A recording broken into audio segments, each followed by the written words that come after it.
like I say, 13% So the price gouge. cash cattle on the market that are sold, and everything else is set up through AMAs, and those are all private, and you don't know what the pricing is. In the cash market, if it was everybody in the beef industry should be able to buy on the cash market, and all that information would be out there, and you would know exactly what everything is selling for. And there would be more competition between the packers, and they wouldn't have nearly as much control. And so they're hiding the prices of food. We know it'll never happen. I mean, I hope and pray it will, but you know, AMAs are not going to go away, and they're going to continue to dominate the marketplace and keep the price of beef to the cow-calf producer suppressed. So is it fair to say then that all producers benefit from a robust cash trade market?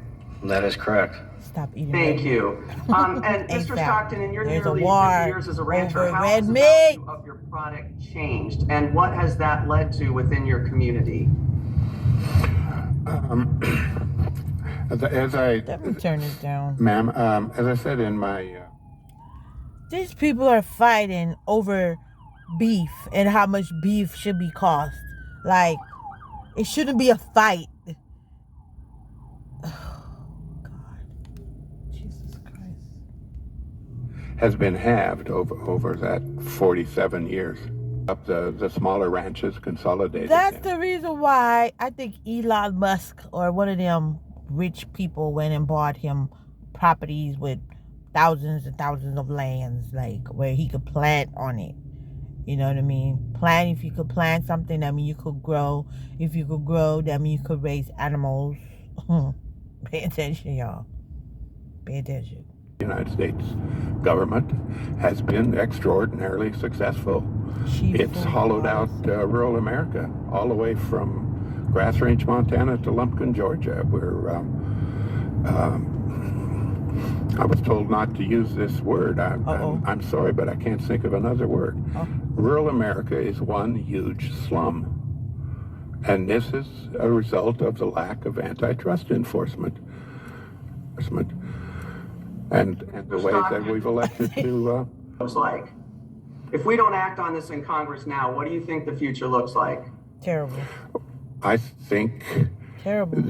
The food security Inflation of your children and your grandchildren is in jeopardy. Yes.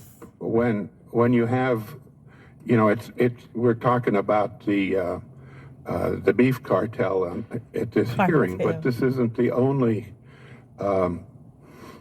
cartels or source of monopolization. It cuts across all of agriculture, but it cuts across a lot of the other most important industries of the United States. And until we start trying to deal with that and do something,